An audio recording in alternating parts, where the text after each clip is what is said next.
When it was the 19th night, she continued, "It hath reached me, O auspicious king, that the Caliph commanded the story and those of the sister and the calendars to be recorded in the archives and to be set in the royal muniment chambers." Then he asked the eldest lady, the mistress of the house, "Knowest thou the whereabouts of the Ifritah who spelled thy sisters?" And she answered, "O commander of the faithful, she gave me a ringlet of her hair, saying, 'Whenas thou wouldst see me, burn a couple of these hairs, and I will be with thee forthright, even though I were beyond Caucasus mountain.'" Quoth the Caliph, "Bring me hither the hair." So she brought it, and he threw the whole lock upon the fire. As soon as the odor of the burning hair dispread itself, the palace shook and trembled, and all present heard a rumbling and rolling of thunder, and a noise as of wings, and lo, the Jinniyah, who had been a serpent, stood in the Caliph's presence. Now she was a Muslimah, so she saluted him and said, "Peace be with thee, O Vicar of Allah," whereto he replied, "And with thee also be peace and the mercy of Allah and his blessing." Then she continued, "Know that this damsel sowed for me this seed of kindness, wherefore I cannot enough requite her, in that she delivered me from death and destroyed mine enemy. Now I had seen how her sisters dealt with her and felt myself bound to avenge her on them. At first I was minded to slay them, but I feared it would be grievous to her, so I transformed them to bitches. But if thou desire their release, O commander of the faithful, I will release them to pleasure thee and her, for I am of the Muslims." Quoth the Caliph, "Release them, and after we will look into the affair of the beaten lady, and consider her case carefully. And if the truth of her story be evidenced, I will exact retaliation from him who wronged her." Said the Ifritah, "O commander of the faithful, I will forthwith release them, and will discover to thee the man who did that deed by this lady, and wronged her, and took her property. And he is the nearest of all men to thee." So saying, she took a cup of water, and muttered a spell over it, and uttered words there was no understanding. Then she sprinkled some of the water over the faces of the two bitches, saying, "Return to your former human shape." Whereupon they were restored to their natural forms, and fell to praising their creator. Then said the Ifritah, "O commander of the faithful, of a truth, he who scourged this lady with rods is thy son Al-Amin, brother of Al-Mamun. For he had heard of her beauty and loveliness, and he played a lover's stratagem with her, and married her according to the law, and committed the crime, such as it is, of scourging her. Yet indeed he is not to be blamed for beating her, for he laid a condition on her, and swore her by a solemn oath not to do a certain thing. However, she was false to her vow, and he was minded to put her to death. But he feared Almighty Allah, and contented himself with scourging her, as thou hast seen, and was sending her back to her own place. Such is the story of the second lady, and the Lord knoweth all." When the Caliph heard these words of the Ifritah, he knew who had beaten the damsel. He marveled with a mighty marvel, and said, "Praise be to Allah, the Most High, the Almighty, who hath shown his exceeding mercy towards me, enabling me to deliver these two damsels from sorcery and torture, and vouchsafing to let me know the secret of this lady's history. And now, by Allah, we will do a deed which shall be recorded of us after we are no more." Then he summoned his son Al-Amin, and questioned him of the story of the second lady, the portress, and he told it in the face of truth, whereupon the Caliph bade call into presence the Qazis and their witnesses, and the three calendars, and the first lady with her sisters German, who had been ensorcelled. And he married the three to the three calendars, whom he knew to be princes and sons of kings, and he appointed them chamberlains about his person, assigning to them stipends and allowances, and all that they required, and lodging them in his palace at Baghdad. He returned the beaten lady to his son Al-Amin, renewing the marriage contract between them, and gave her great wealth, and bade rebuild the house fairer than it was before. As for himself, he took to wife the procuratrix, and lay with her that night. And the next day he set apart for her an apartment in his seraglio, with handmaidens for her service, and a fixed daily allowance. And the people marveled at their Caliph's generosity and natural beneficence and princely wisdom. Nor did he forget to send all these histories to be recorded in his annals. When Shahrazad ceased speaking, Dunyazad exclaimed, "O, my own sister, by Allah, in very sooth, this is a right pleasant tale and a delectable. Never was heard the like of it. But prithee tell me now another story to while away what yet remaineth of the waking hours of this our night." She replied, "With love and gladness, if the king give me leave." And he said, "Tell thy tale, and tell it quickly." So she began in these words: The Tale of the Three Apples. They relate, O king, of the age and lord of the time and of these days, that the Caliph Harun al-Rashid summoned his wazir, Ja'afar, one night, and said to him, "I desire to go down into the city and question the common folk concerning the conduct of those charged with this governance, and those of whom they complain we will dispose of from office, and those of whom they commend we will promote." Quoth Ja'afar, "Hearkening and obedience." So the Caliph went down with Ja'afar and eunuch Masrur to the town and walked among the streets and markets, and as they were threading a narrow alley, they came upon a very old man with a fishing net and crate to carry small fish on his head, and in his hand a staff, and as he walked at a leisurely pace, he repeated these lines: "They say me, thou shinest a light to mankind, with thy lore as the night which the moon doth uplight. I answer, a truce to your jests and your gibes. Without luck, what is learning? A poor devil white. If they take me to pawn with my lore in my pouch, with my volumes to read and my ink case to write, for one day's provision they never could pledge me, as likely on doomsday to draw bill at sight. How poorly indeed doth it fare with the poor, with his pauper existence and beggarly plight. In summer he faileth provision to find, in winter the firepot's his only delight. The street dogs with bite, and with bark to him rise, and each lossel receives him with bark and a bite. If he lift up his voice and complain of his wrong, none pities or heeds him, however he's right. And when the sorrows and evil like these he must brave, his happiest homestead were down in the grave." When the Caliph heard his verses, he said to Ja'afar, "See this poor man and note his verses, for surely they point to his necessities." Then he accosted him and asked, "O Shaykh, what be thine occupation?" And the poor man answered, "O my lord, I am a fisherman with a family to keep, and I have been out between midday and this time, and not a thing hath Allah made my portion wherewithal to feed my family. I cannot even pawn myself to buy them a supper, and I hate and disgust my life, and I hanker after death." Quoth the Caliph, "Say to me, wilt thou return with us to Tigris bank and cast thy net on my luck, and whatso turneth up I will buy of thee for 100 gold pieces." The man rejoiced when he heard these words, and said, "On my head be it, I will go back with you."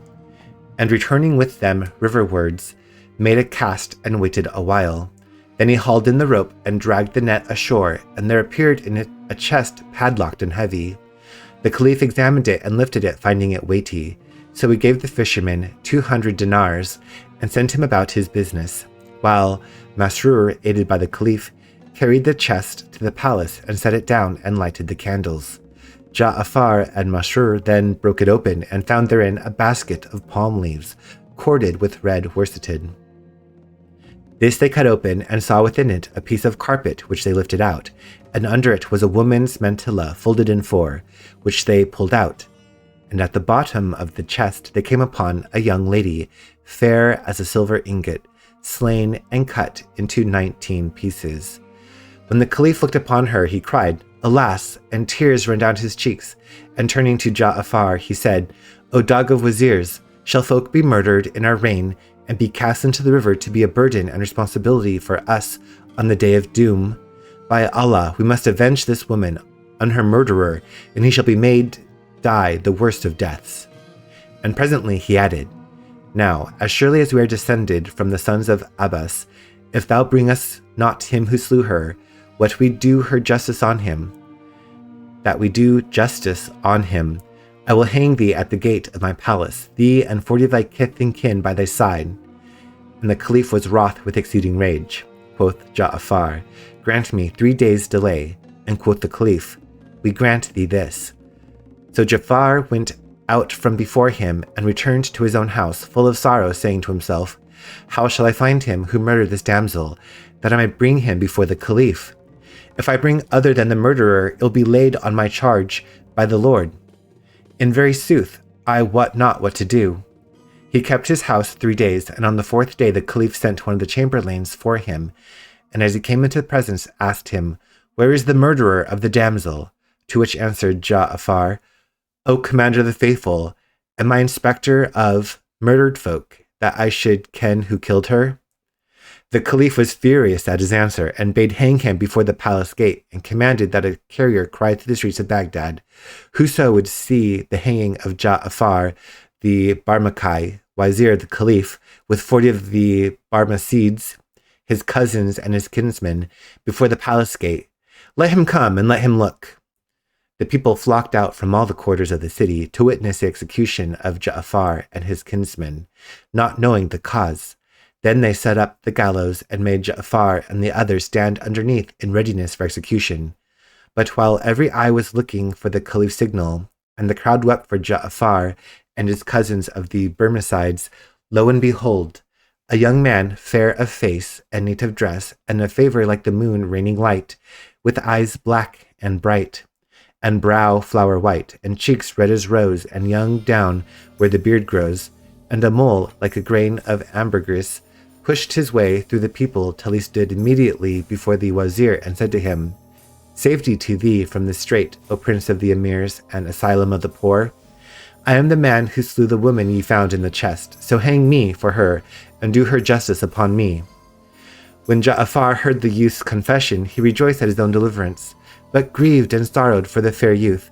And while they were yet talking, behold, another man, well stricken in years, pressed forward through the people, and thrust his way amid the populace, till he came to Ja'afar and the youth, whom he saluted, saying, Ho, thou the Wazir and Prince sans peer, believe not the words of this youth. Of a certainty none murdered the damsel but I. Take her wreak on me this moment, for, an thou do not thus, I will require of it of thee before Almighty Allah. Then quoth the young man, O Wazir, this is an old man in his dotage, who wotteth not whatso he saith ever, and I am he who murdered her, so do thou avenge her on me. Quoth the old man, O my son, thou art young, and desirest the joys of the world, and I am old and weary and surfeited with the world. I will offer my life as a ransom for thee, and for the Wazir and his cousins.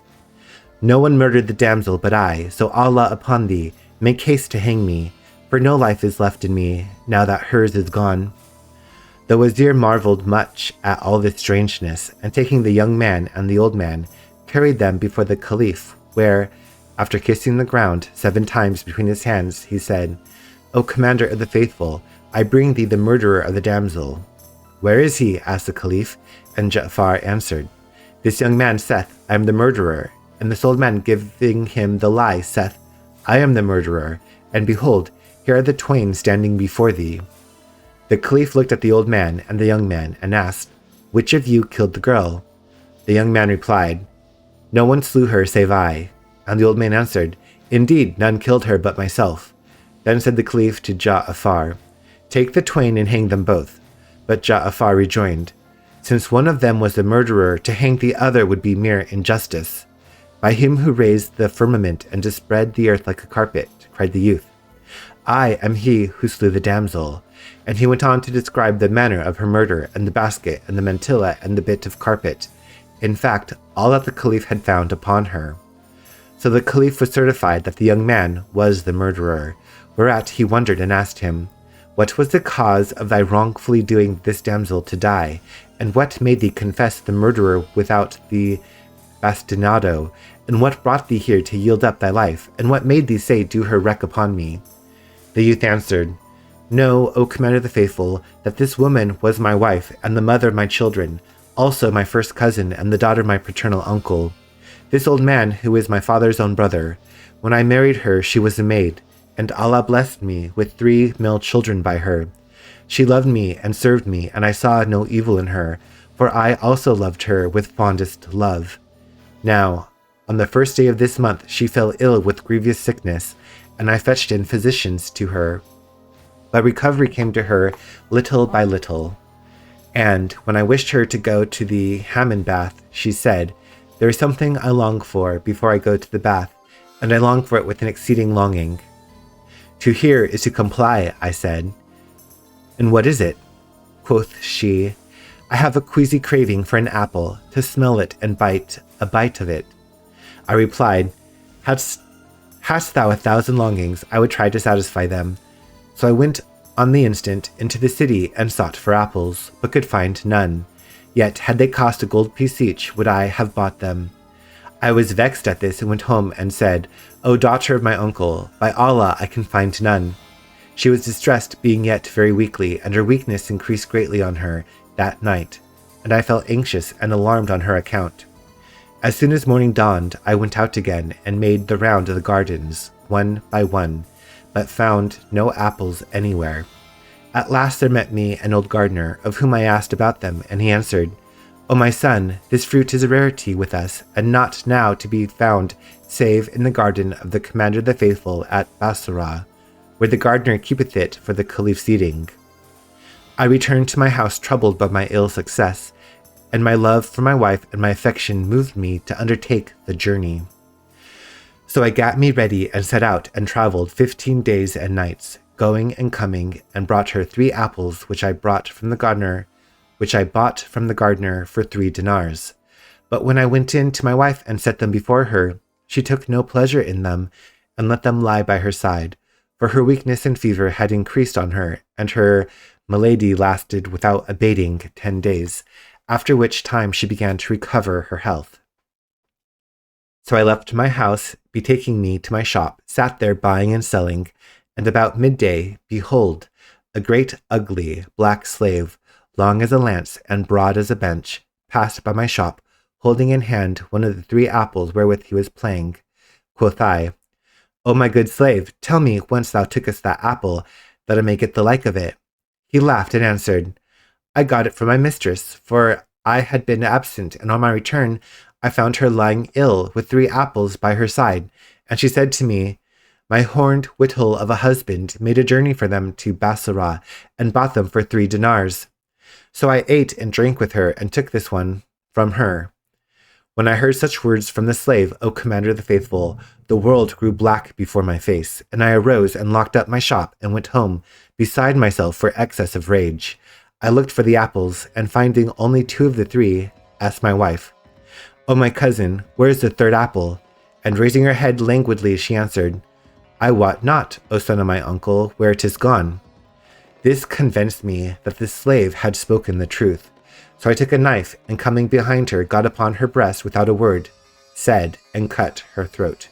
Then I hewed off her head and her limbs in pieces, and wrapping her in her mantilla and a rag of carpet, hurriedly sewed up the hole, which I set in a chest, and locking it tight, loaded it on my he-mule, and threw it into the Tigris with mine own hands.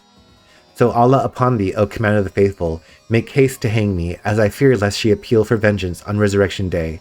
For when I had thrown her into the river, and none knew aught of it, as I went back home, I found my eldest son crying, and yet he knew not of what I had done with his mother.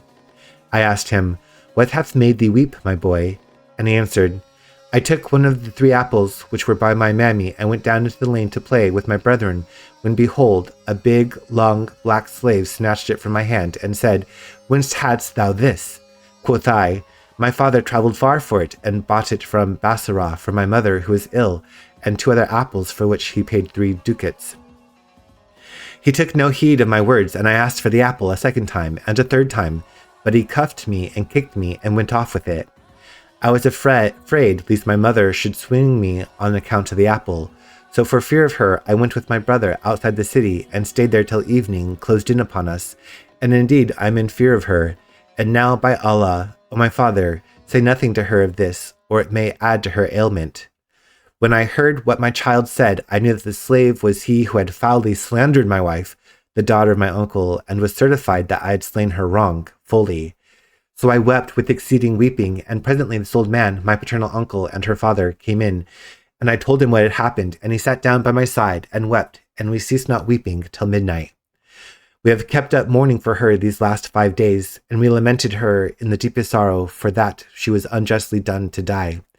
This came from the gratuitous lying of the slave, the blackamoor, and this was the manner of my killing her.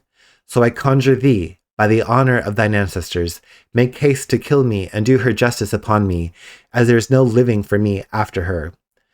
The Caliph marveled at his words and said, "By Allah, the young man is excusable. I will hang none but the accursed slave, and I will do a deed which shall comfort the ill at ease and suffering, which shall please the all-glorious king." And Shahrazad perceived the dawn of day, and ceased saying her permitted say. Kriana Chikanik, thank you for listening as I read from 1001 Nights. Please leave a like and subscribe. You might be interested in one of my other playlists and a video that YouTube thinks you'd also enjoy. See you in the next chapter.